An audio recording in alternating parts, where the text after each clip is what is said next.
Secundaria primer grado. Historia. Importancia del estudio de la historia.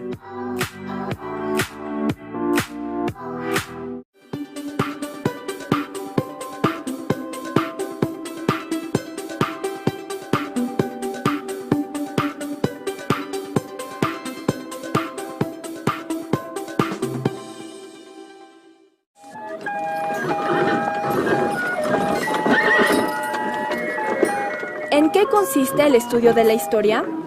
¿Solo es recordar nombres y conmemorar fechas cada año? Para las sociedades, ¿qué importancia tiene la historia? ¿Quiénes construyen la historia? Hablar de historia es hablar del tiempo, de las personas, del entorno, de lo que pasó antes y después, de lo que se vive hoy en día y de lo que sucederá en el futuro, de evidencias, fuentes o registros que han quedado como huellas y son herencia histórica de lo que somos, de dónde venimos y a dónde vamos. Día con día, se reproduce una forma de vida que es parte de una herencia histórica y, al mismo tiempo, están aconteciendo hechos y procesos que en el futuro serán la historia del país.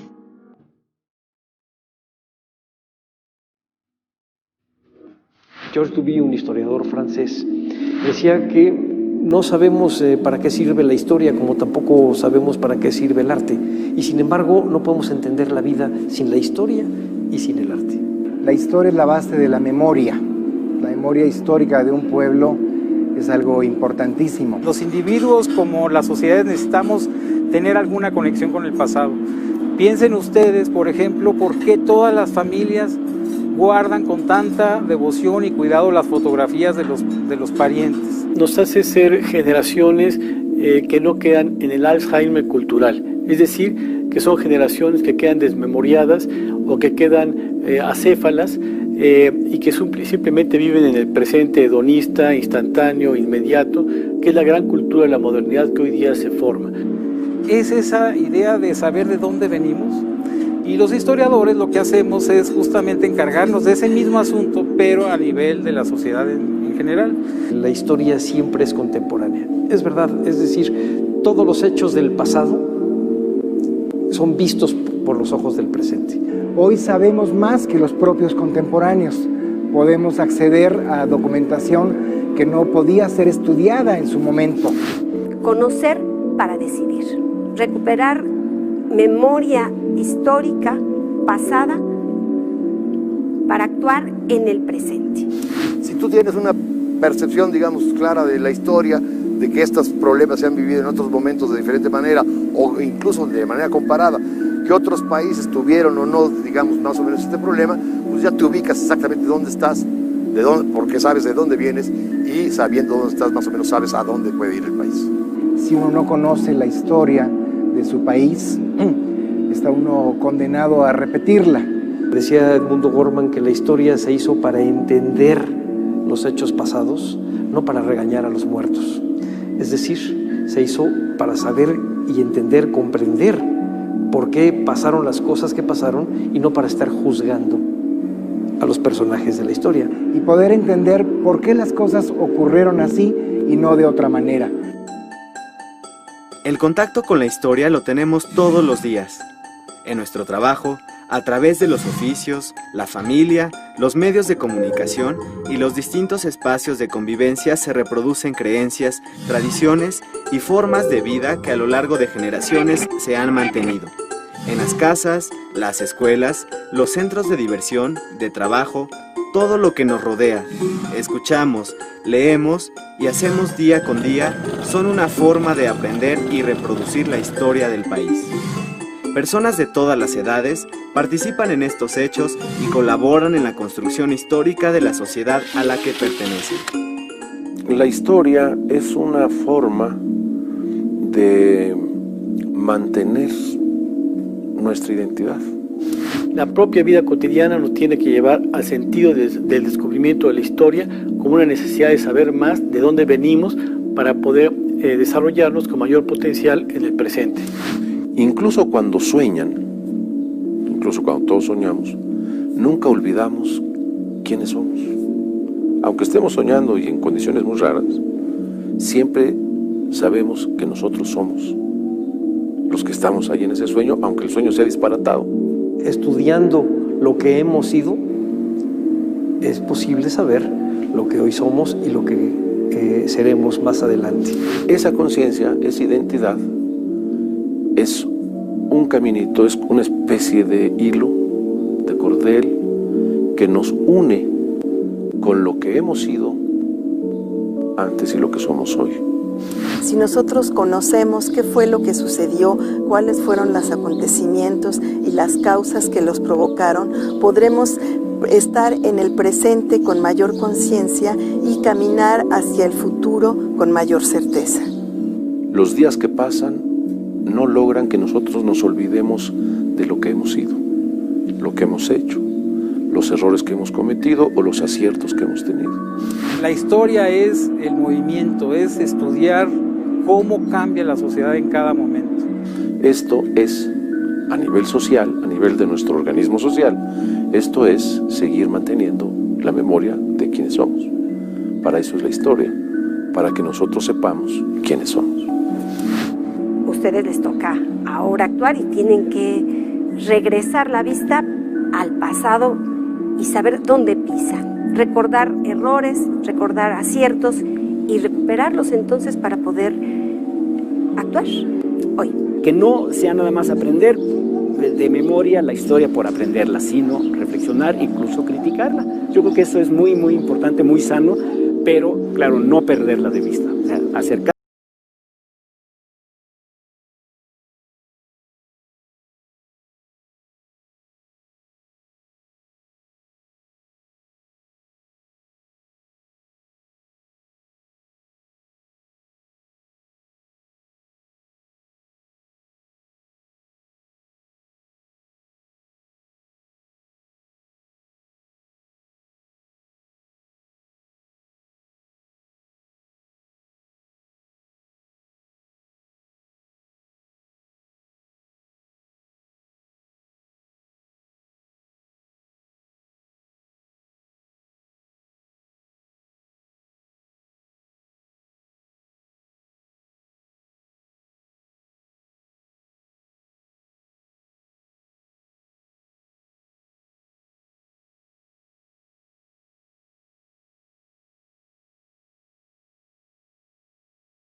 No te identificas. Sin embargo, este país ha sido el país del siglo XIX y el siglo XX, repletos de luchas por la libertad gloriosas. Te pones a ver el ejército de Villa, cómo se construye la División del Norte, y la ves marchar esos 70 trenes que bajan sobre Zacatecas echando humo negro, hombres a caballo en pantalla desplegada para proteger el avance. Historia es una prima hermana de la literatura, de manera que es importantísimo poder narrar una historia. Y entonces ves la épica, y la historia se te vuelve algo a lo que puedes acceder y entender. Y esto es una de las cosas que yo quisiera resaltar del trabajo del historiador, la posibilidad de narrar los hechos con una amplitud, con una perspectiva mayor, paradójicamente, que la gente que le tocó vivir los sucesos. Hidalgo no tenía sable, no tenía caballo, qué padre de la patria sin sable y sin caballo. Y luego te pones a estudiarlo y descubres que era un cura que tuvo 4 hijos, que tenía relación intensa con las comunidades donde trabajó, y le vas agarrando cariño, y entonces por esos caminos volví a la historia, por los caminos de recuperar a estos personajes maravillosos. Entonces, entre el placer y entre la responsabilidad de ser una de las bases de la memoria histórica de un pueblo, creo que ahí transcurre el trabajo de los historiadores. Cada vez que algo te deje desconcertado y te trabe, pregúntate, ¿y ahí qué? Y pregunta, ¿dónde puedo leer más para saber qué pasó? Pregunta, y las preguntas te van a tener respuestas, y las respuestas te van a aproximar de una manera muy intensa a la historia de un pueblo en lucha. Decía Edmundo Gorman que lo que hace que un ser humano se enamore de otro no está en la perfección que ve en el otro, sino en su singularidad, en que es único en todo el ambiente universal, que su manera de ver, de reír, de hacer, de pensar, lo hace una persona única. Lo mismo es un país. Uno se enamora de su país por su singularidad, porque con sus cosas buenas y sus cosas malas es la que nos hace entendernos a nosotros mismos, y por eso queremos a nuestro país. Aprender de la historia abre la oportunidad de tomar conciencia de nuestro actuar dentro de una sociedad determinada y al mismo tiempo contribuye a la construcción histórica de una nación. Permite comprender las circunstancias que dieron forma al presente que vivimos, proponer alternativas de solución, cooperar y participar en asuntos de interés colectivo, tomar decisiones y enfrentarse a los problemas del presente y el futuro. Al concluir este curso de historia, preguntarse para qué sirve la historia queda como invitación para reflexionar lo aprendido. La historia es la ciencia de lo que nunca ocurre 2 veces. Paul Valéry. La historia es la rival del tiempo, la depositaria de grandes acciones, la testigo de lo que ha pasado, el ejemplo y la instrucción del presente, el monitor del futuro. Miguel de Cervantes. Nada cambia más constantemente que el pasado, pues el pasado que influye en nuestras vidas no consiste en lo que realmente ocurrió, sino de lo que los hombres creen que ocurrió. Gerald White Johnson. La vida debe vivirse hacia adelante, pero solo puede comprenderse hacia atrás. Søren Abie Kierkegaard. No saber lo que se ha tratado en tiempos pasados es ser siempre un niño. Marco Tulio Cicerón. Aquellos que no pueden recordar el pasado están condenados a repetirlo. George Sanatayana. No sería posible conocer nuestro pasado sin la información que nos proporcionan las ruinas, escritos, vasijas, pinturas, esculturas y demás restos que dejaron nuestros antepasados. En el caso de la historia, la información que usamos para conocer el pasado se clasifica en fuentes primarias y secundarias. Te invito a que juntos aprendamos a reconstruir la historia. Fuentes primarias. Las fuentes primarias son aquellas que proveen un testimonio directo sobre el pasado.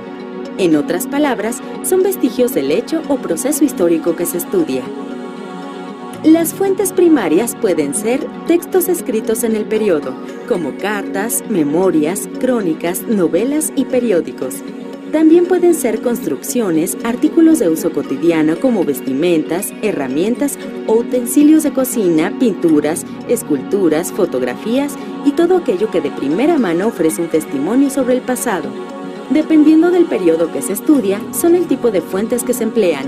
Por ejemplo, no podríamos usar fotografías para estudiar la Edad Media, pues en ese periodo aún no se habían inventado. Cada sociedad ha dejado diferentes huellas que hoy utilizamos para conocer lo que pensaban y cómo vivían las personas, cómo estaba organizada la sociedad, su sistema político y económico y cuáles eran sus valores y costumbres. Fuentes secundarias. Las fuentes secundarias son interpretaciones de las primarias, las elaboran los historiadores y nos proporcionan una explicación sobre los temas que analizan. Por ejemplo, los libros que has consultado en la biblioteca sobre los temas del curso son fuentes secundarias, reconstruyendo Pompeya a través de las fuentes primarias. Las ruinas de la ciudad de Pompeya son uno de los mayores vestigios que existen sobre la cultura de la antigua Roma. Esta ciudad fue destruida en agosto del año 79 de nuestra era, cuando el volcán Vesubio hizo erupción, cubriendo a toda la ciudad de gases, polvo y cenizas. La información sobre el suceso de la erupción se extrae de fuentes primarias como crónicas y cartas de personas que vivieron en la época en poblados cercanos, y de las ruinas de la ciudad que se conservaron debajo de las cenizas. Por los anuncios que había por toda la ciudad, sabemos que en Pompeya existía un particular gusto por el circo, que en aquel periodo presentaba combates de gladiadores. En las ruinas de la ciudad se conservan zapaterías, tabernas, lavanderías, baños y panaderías. Todas ellas nos permiten conocer cómo era la vida cotidiana de los pompeyanos. Reconstruir la historia nos permite descubrir cómo vivieron hombres y mujeres de otros periodos y comprender que son un antecedente de cómo vivimos hoy. Te invito a descubrir cómo vivían tus antepasados acercándote a las fuentes de información.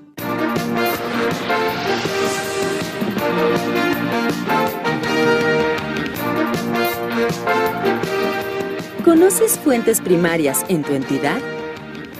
Las zonas arqueológicas, iglesias, haciendas, edificios y museos te ofrecen una variedad de formas de conocer a tus antepasados. Visítalos y aprende más sobre ellos.